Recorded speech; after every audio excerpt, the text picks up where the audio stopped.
Welcome to the Techmeme Ride Home for Monday, August 1st, 2022. I'm Brian McCullough. Today, Apple opens up Apple Pay a tiny bit, but again, from pressure from the Europeans. Meta is accused of abetting sectarian violence again in another developing nation. A deep dive into the seeming demise of the entire e-scooter industry. How much good will the CHIPS Act actually do? And a review of the new Dell XPS 13 Plus. Here's what you missed today in the world of tech. In iOS 16 Beta 4, Apple finally has added support for Apple Pay in non-Safari browsers like Chrome and Edge. Now, before you get all excited about this generosity from Apple, keep in mind that this is probably in response to the EU's Digital Markets Act, sort of like how, thanks to Europe, iPhones will be getting USB-C sometime soonish, quoting The Verge. Mac Rumors contributor Steve Moser found that Apple Pay works with Edge and Chrome in the iOS 16 Beta 4 and shared his findings on Twitter. Moser's screenshots show a continue with Apple Pay option on Apple's checkout page when using Edge. Apple Pay only works in Safari on iOS 15 and older, preventing you from using any other browser if you want to pay with Apple Pay when shopping on the web. Although Moser doesn't mention Firefox, other users noticed Apple Pay compatibility with that browser before the release of iOS 16 Beta 4.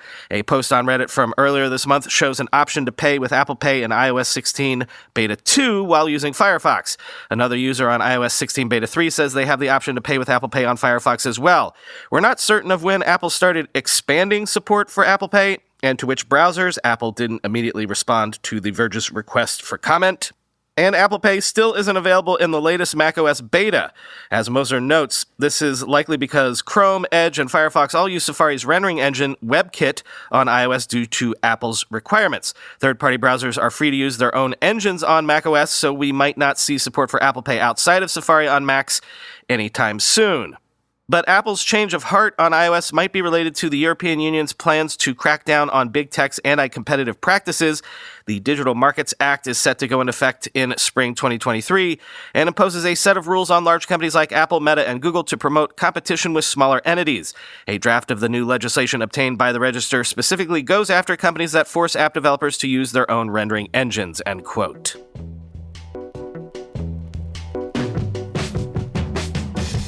Once again, folks are accusing Meta of abetting, checking notes here, ethnic violence, terrorism. Researchers say Meta is failing to moderate dangerous content in Kenya on Facebook, citing failures in AI as well as linguistic and cultural expertise gaps. Quoting the Washington Post. The shooter approaches from behind, raising a pistol to his victim's head. He pulls the trigger and pop, a lifeless body slumps forward. The shot cuts to another execution and another. The video was posted on Facebook in a large group of Al-Shabaab and Islamic State supporters, where different versions were viewed thousands of times before being taken down. About 1 in 5 Kenyans use Facebook, which its parent company last year renamed itself Meta, and TikTok has become one of the most downloaded apps in the country. The prevalence of violent and inflammatory content on the platforms poses real risk in this East African nation as it prepares for a bitterly contested presidential election next month and deals with the threat of terrorism posed by a resurgent Al-Shabaab. Our approach to content moderation in Africa is no different than anywhere else in the world. Kojo Bioki, Director of Public Policy for Africa, the Middle East, and Turkey for Meta, wrote in an email to the Washington Post, "We prioritize safety on our platforms and have taken aggressive steps to fight misinformation and harmful content," end quote. Both Meta and TikTok use a two-pronged content moderation strategy. Artificial intelligence algorithms provide a first line of defense, but Meta has admitted it is challenging to teach AI to recognize hate speech in multiple languages and contexts, and reports show that posts in languages other than English often slip through the cracks. In June, researchers at the Institute for Strategic Dialogue in London released a report outlining how Al-Shabaab and the Islamic State use Facebook to spread extremist content like the execution video. The 2-year investigation revealed at least 30 public Al-Shabaab and Islamic State propaganda pages with nearly 40,000 combined followers. The groups posted videos depicting gruesome assassinations, suicide bombings, attacks on Kenyan military forces, and Islamist militant training exercises. Some content had lived on the platform for more than 6 years. Reliance on AI was a core problem, said Mustafa Ayad, authors of a recent report, because bad actors have learned how to game the system. If the terrorists know the AI is looking for the word jihad, Ayad explained, they can split up JIHAD with periods between the letters, so now it is not being read properly by the AI system, end quote. Terrorist groups can also bypass human moderation, the second line of defense for social media companies, by exploiting language and cultural expertise gaps, the report said. The national languages in Kenya are English and Swahili, but Kenyans speak dozens of other tribal languages, dialects, and the local slang known as Sheng. Meta said it has a 350-person multidisciplinary team, including native Arabic, Somali, and Swahili speakers, who monitor and handle terrorist content. Between January and March, the company claims to have removed 15 million pieces of content that violated its terrorism policies, but did not say how much terrorist content it believes to still be on the platform, end quote.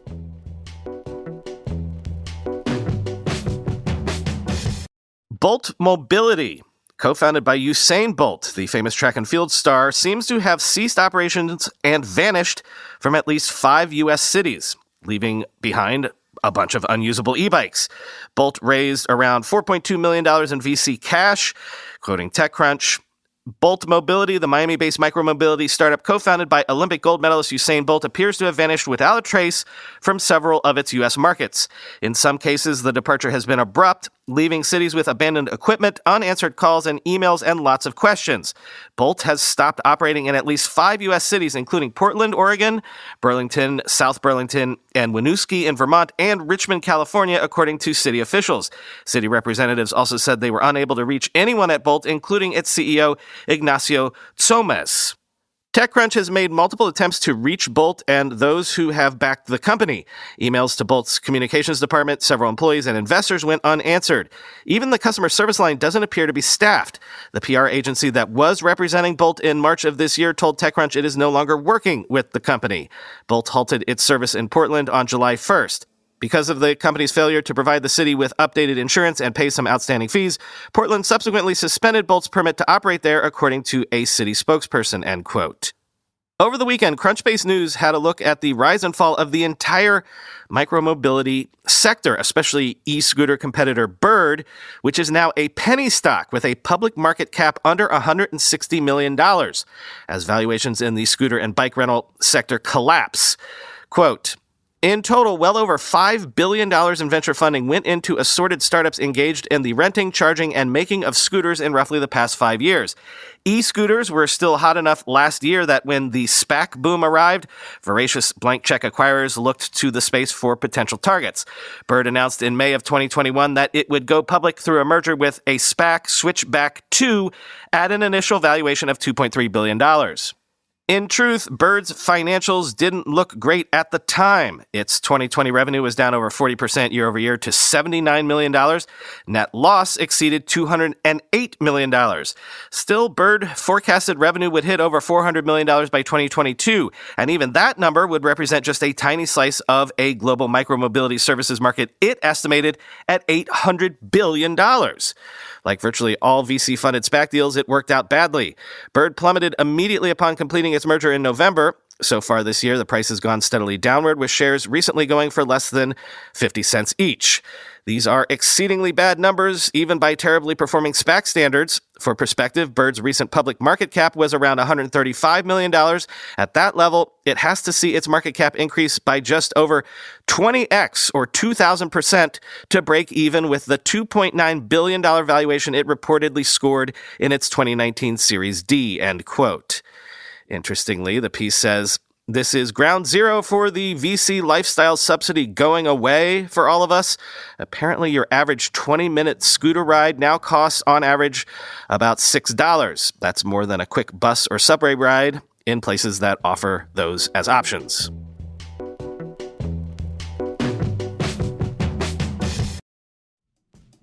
In the modern workplace, employees log in and out of countless websites, services, and apps every day. How many of your coworkers use password 123 for every system? How many teams share credentials on a spreadsheet or via email?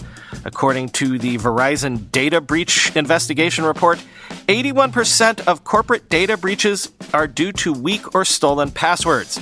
Keeper Security's enterprise password management platform enforces strong passwords and makes it easy for teams to securely share credentials.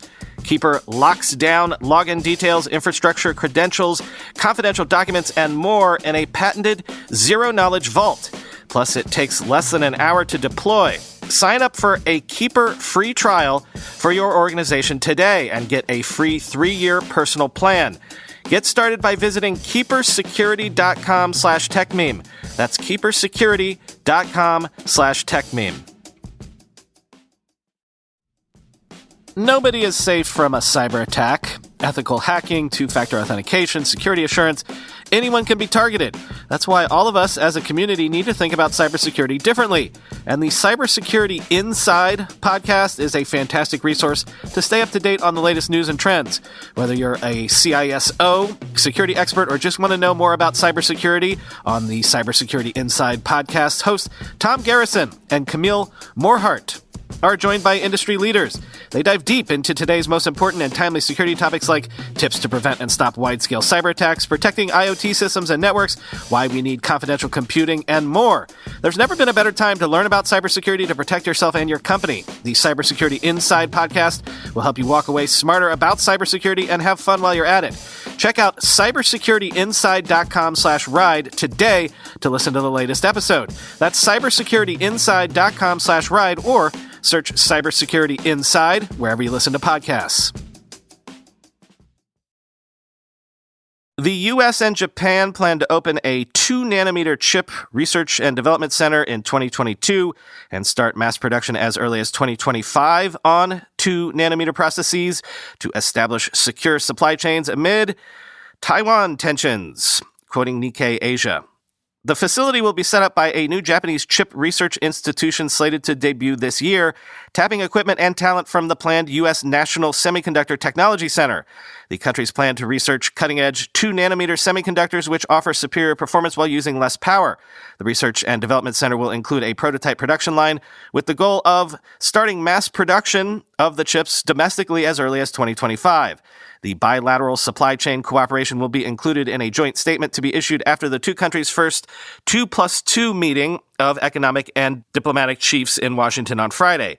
Taiwan hosts more than 90% of the world's production capacity for semiconductors in categories of less than 10 nanometers, used in devices such as smartphones, and the island also plans to start making 2-nanometer chips by 2025. The possibility of China using force to unify Taiwan with the mainland has set off economic security alarm bells, however. Japan and the U.S. aim to ensure at least some access to advanced chips, even in the event of a contingency there. Businesses will be invited to participate in the R&D Center, which will research chip design, development of manufacturing equipment and materials, and installation of production lines, end quote. By the way, as the U.S. passed that CHIPS Act last week to jumpstart domestic chip production, the Wall Street Journal is reporting this morning that China plans to invest around $150 billion on their chip development through 2030. South Korea is eyeing $260 billion in chip investment by 2027, and the EU plans $40 billion. The CHIPS Act, you'll recall, was roughly $77 billion in subsidies and tax credits.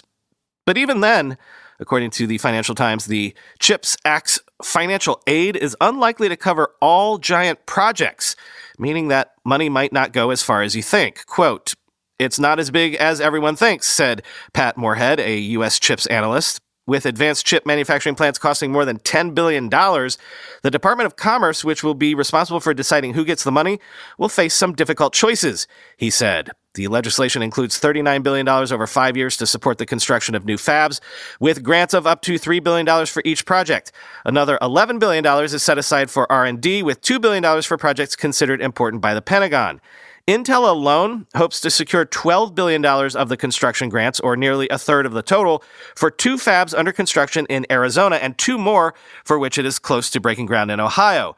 Others who have been angling for the money include the 2 chip makers that have leapfrogged Intel in recent years to master the most advanced or leading-edge chip-making techniques, TSMC, which is building a $12 billion fab in Arizona, and Samsung, which is working on a $17 billion facility in Texas. Both plants are due to begin producing chips in 2024. Although Congress has agreed to make the grants available to foreign companies, domestic chip makers are lobbying hard to make sure the lion's share of the money goes to American companies. An executive at one U.S. chip maker said that the Commerce Department should favor companies that carry out their R&D in the U.S. and employ the largest number of workers there, things that would clearly favor American companies. The Commerce Department has not yet revealed the application process or said how it will pick priorities for taxpayer support. U.S. officials must also decide how much of the money to allocate to the most expensive leading-edge fabs, which supply chains for demanding high-volume uses like smartphones and PCs. That would mean throwing full support behind Intel, which lost its technological lead in global chipmaking to TSMC and Samsung, and has been investing heavily to claw its way back. On the same day that the House passed the CHIPS Act, Intel shocked Wall Street with a slump in its latest quarterly results and said it would cut its capital spending plans for this year by $4 billion. However, it did not change longer-term plans for its advanced new fabs. The plants are central to the company's goal of trying to compete head-on with TSMC by becoming a foundry that manufactures chips on behalf of other companies rather than only to its own designs, end quote.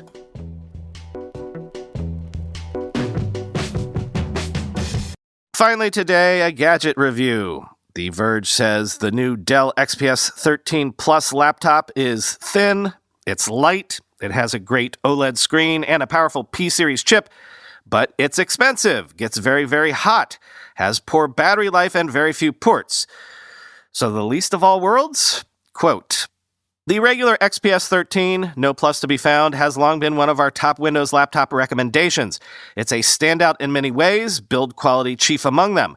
Dell is continuing to sell that model and has upgraded it to 12th gen processors. The XPS 13 Plus, however, is a separate model and, as I understand it, is for folks who want to take that XPS's performance to the next level, anyone who wants as much raw muscle as they can get in a 13-inch machine. To that end, Dell has pulled out every shoelace to make sure the XPS 13 Plus is as thin as it can possibly be. The touchpad is haptic and fully integrated into the palm rest. There are barely any ports. The keyboard has been flattened and the function row replaced with a row of touchable LEDs. And the Plus starts at $300 more than its non-Plus counterpart. These are all compromises, Dell's case is, in order to achieve the thinnest and most powerful laptop possible. Unfortunately, the XPS 13 Plus is not that. It is more expensive and much hotter than laptops of its same size and weight that deliver similar or better power, significantly better battery life, better webcams, and more usable port selections. And that's without even getting into the various finicky things with the keyboard deck. I can't be the only one getting deja vu here. This whole situation is giving 2016 vibes when Apple made all kinds of changes to the MacBook in the name of thinness that ended up not quite panning out. All of the innovation in the world hasn't changed what this laptop fundamentally is. It's an OLED XPS. And I'm ultimately telling the same story here that I've been telling about OLED XPS models for years on end. It's beautiful and it's powerful, but it's too hot and the high-resolution screen is murdering the battery life. I still use a 2019 MacBook Pro for work, and I'm surprised how similar using the XPS 13 Plus feels to that experience. Like that MacBook, the Plus is thin and light, but it's also always hot, starved for ports, and doesn't have a practical battery lifespan. Apple made those unpopular changes in the name of thinness, and it's perhaps telling that it's decided to reverse many of them in the past few years. Dell's changes have been less extreme in some cases, like the keyboard, and more extreme in others, like the ports, but I worry that the overall narrative is trending in the same direction, end quote.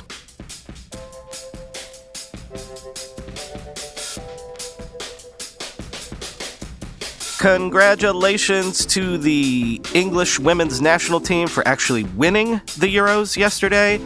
Goes to show sometimes you have to rely on women to actually get the job done right.